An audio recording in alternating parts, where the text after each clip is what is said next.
Welcome back mga ka-studio to another mukbang. Today's episode po, we have Chicken Biryani Overload. So, ayan. Sobrang dami po nito mga studio. Ang rice po, malaki po to siya. Hindi lang nakita dito na side. Gabundok na rice. Tapos mayroong mga chicken na nilagay nila. Na-order po namin ito mga studio sa Saad's Kitchen. So, ilagay po namin dito yung page nila. So, ito po ay authentic talaga na chicken biryani. Ayun, matitikman natin. Ikaw, first time mo kain ito, no? First time ko po itong matitikpan, mga ka-studio, finally po. Excited ka na? Yes, sobrang excited ko na po. Ito po yung isa sa sikat na sa South Asian food ba. Kaya excited na akong tikman ito. Tara, pray muna tayo. pray na. Bless us, O Lord, and this thy gifts which you're about to receive from thy bounty through Christ our Lord. Amen. Amen. Tara po, mga kaunta nyo, sa mga mahilig dyan sa chicken biryani. Kain tayo. Kain tayo. Ito sa Check out nyo din po yung channel, no? Yung page na binilhan namin. Ang laki ng drumstick. Hita ng manok. Let's go. Kain Tikman tayo. natin. Kain po.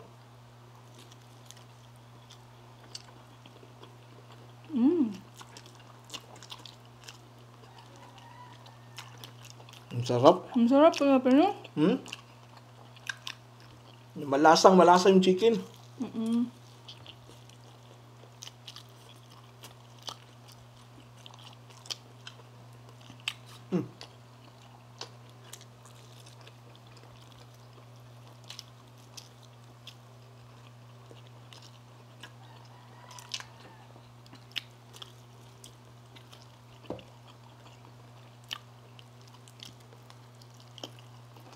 What tayo rice? Mga pa. Yan. May kinamot kami mga kasudyo, pero tapos na po kaming maghugas ng kamay.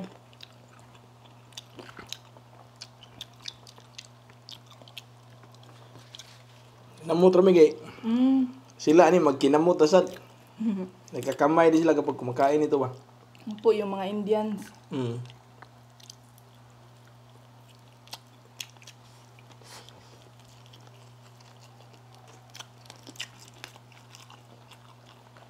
Na lumang sarap ng rice din. Ito ay anong tawag to na rice? Basmati rice.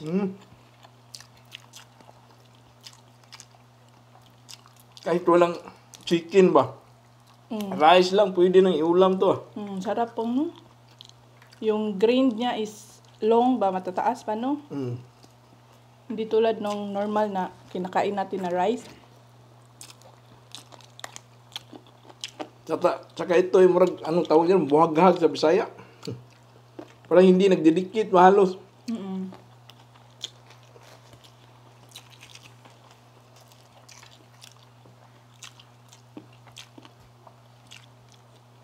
Sarap po. Meron din silang pinadala ditong kuan. Sauce. Man ko pa nga. Ganyan ba yan?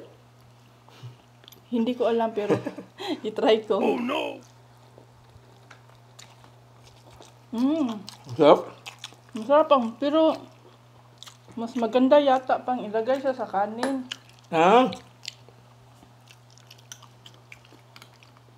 Masarap pala yun Yung sa kanin. sauce po parang meron siyang yogurt na may vinegar tapos nilagyan nila ng mga lamas, kamatis, tsaka yung red Bango? na onions. Bango niya mo, no? Bango. Yung suso? Gusto mo i-try? Ayan na lang.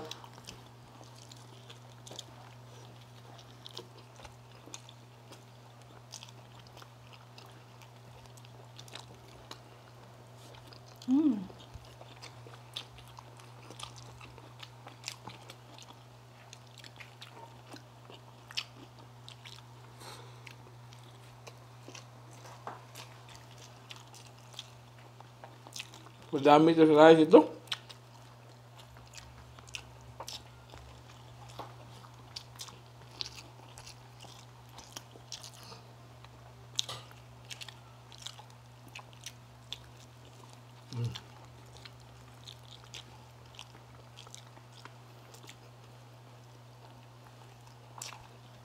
Ang bango niya pa, no? Dahil po sa mga ginagamit na spices ba, nagbibigay ng perfect na aroma. Meron ditong cucumber. Kamatis.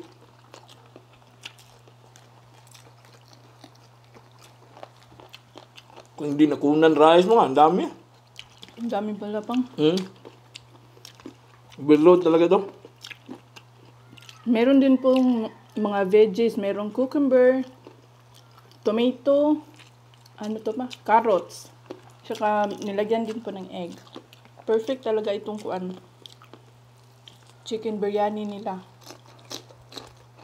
Ano mo? Ano mo? Mm.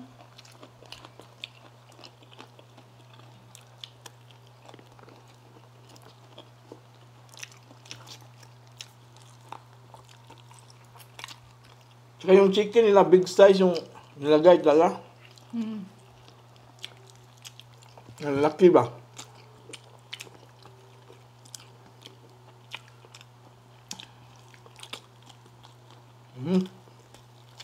Kuha ka mang itlog. Harap ko pa.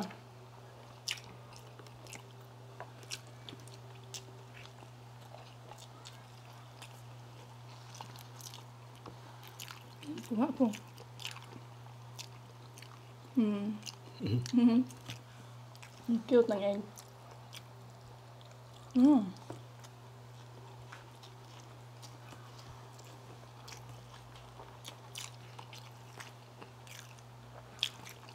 Ito na akong rice. Daghan pa kayo na mo. Bilo mo. Napapalaban ako sa rice nito. Ay, sorry.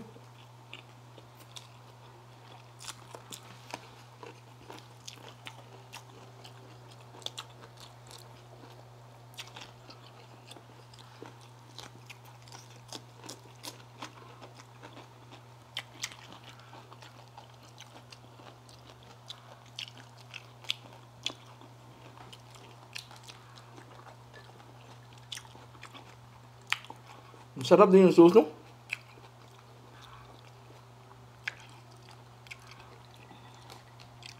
Kakaiba yung sauce pa. Kaiba, no? Parang gatas. May yogurt Gatas. kasi. Mm. Kasi yung normal na sauce natin, kuan siya parang maasim na kuan. Maalat kasi may toyo ba. Pero ito, hindi siya maasim. Hindi siya maasim pa. Manamis-namis, no? Pero hindi naman masyadong matamis.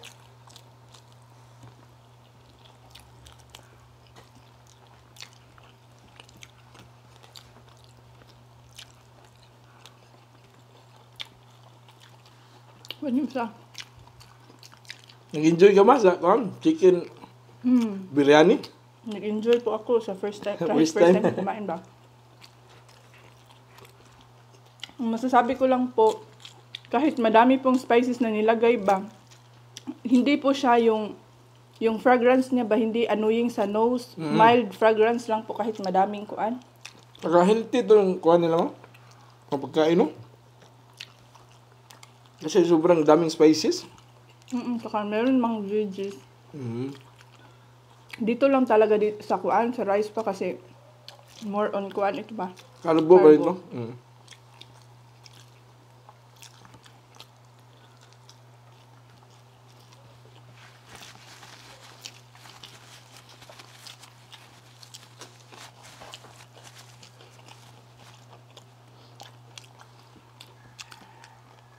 Na-plain mo?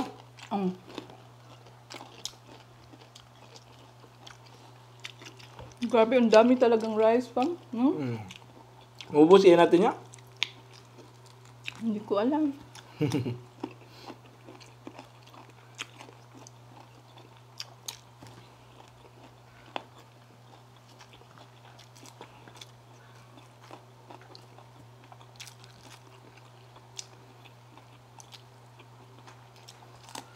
Buha ka pa lang. Right? Yung rice? Kunti lang. Yan na sa'yo? Sa'yo na yan? Sa'yo na yan pa. Ito na lang sa akin. Daming yan. Kaya to ba? Ang sarap. Doon sa India, pang yung ginagamit nila na meat is mutton. Gusto ko din matry yun pa, yung goat meat ba? Yung last time, kumain kami. Goat? Ni Akdam. Meron yung goat? Ano yun nam? Yung dati ba na tumiking kami ng Indian, mayroong muto, no? Muton curry. Ano tawag yan? Parang Stephen Curry. curry. Nakatry ako, oh. Masarap siya, oh. Ang lambot ng kuan. Meat? Tsaka, pero malasahan mo pa rin yung lasa ng lamb. Lamb yan, di ba? Pwede lamb or goat.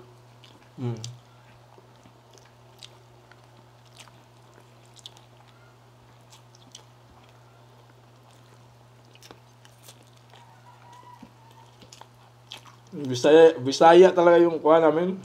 Pronunciation.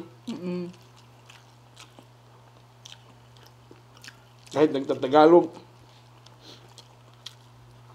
Si Sax lang po yata yung slang. Kasi nung bata pa si Sax, mga ka-studio, nasanay siya ng English ba?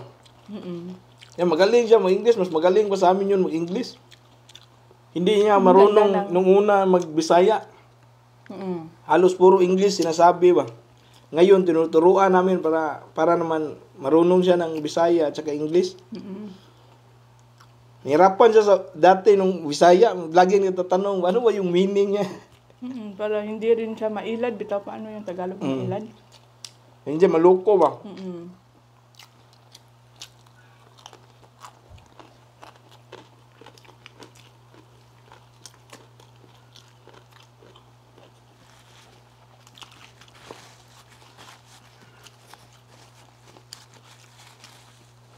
Maganda yung kuan ni Sax pang.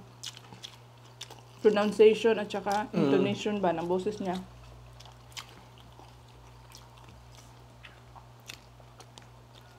Ang ganda yan, bata pa lang marunong talaga mag-English.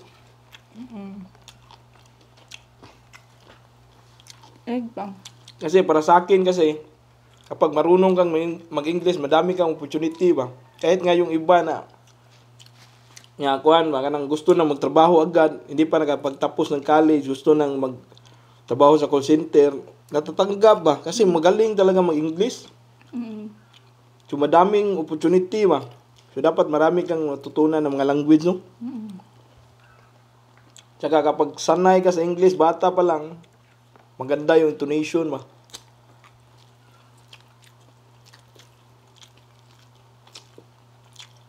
Tsaka hindi takot sa English subject.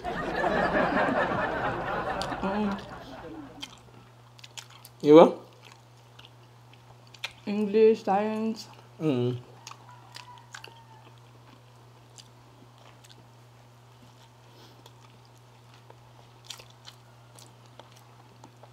Tsaka yung magaling sa English mga ka-studio, madali makapasok sa trabaho. Kasi tuwing nag-apply ka, English yung ginagamit eh. Di ba? Kung magaling ka mag-English, mabilis mo ipasa yung kuan.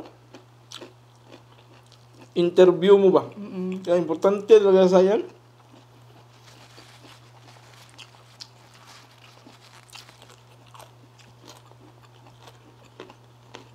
Hindi ka na mahirapan ba, no? Sa interview mo, hindi ka na magkulba-kulba. Baka magkuan-kuan ka dyan. Hindi kulba sa Tagalog lang. Hindi ka na makuan ba? Sa English pa po, mag-nervous ba? Hindi ka matakot, ano yan? Hindi ka kinakabahan. Kinakabahan yung term.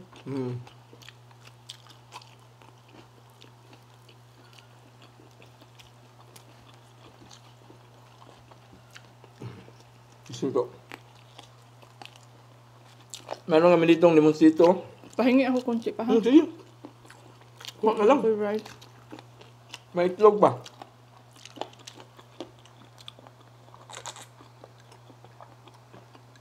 Excuse me.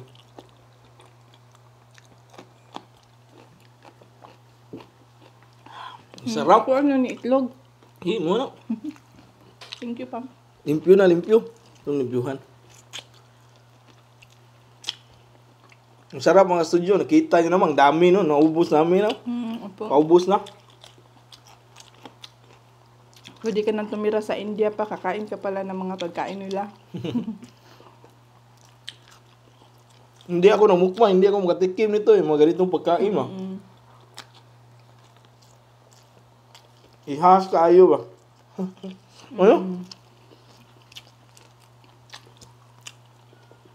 Dahil sa mukbang, madami kaming pagkain na natikman ba.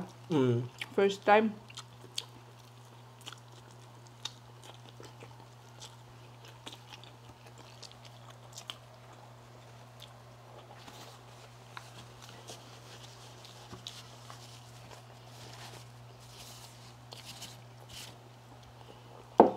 Ay, sorry.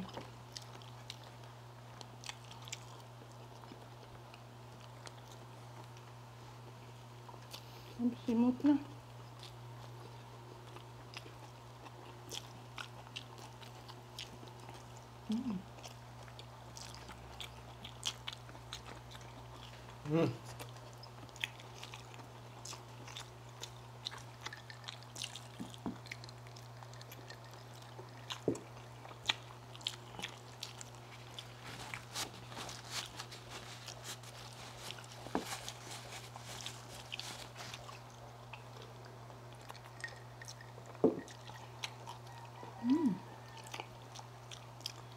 Grabe talaga yung rice mo nung masarap siya no? Kasi mabango siya tsaka malasa ba. Merong lasa. Yung rice pa is good quality ba? Kasi kuan siya ka ng buwaghag ba, hindi yung dikit-dikit. Kasi yung nanonood ako ng mukbang ni Miss Chris Aquino pa ba, ganyan din yung rice na ginagamit nila. Pero hindi yun kuan, hindi yun ganito na rice. Yung normal lang na rice ba, pero yung good quality talaga yung kuan pa kanang niluluto nila ba. Tapos gusto niya yung ganito po, yung parang buhaghag ba. Kaya nagmukbang siya sa restaurant pa, nagdala siya ng sarili niyang rice. Doon niya pinaluto.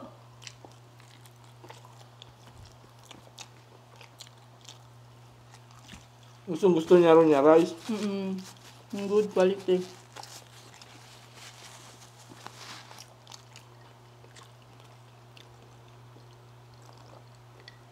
Cheers tayo.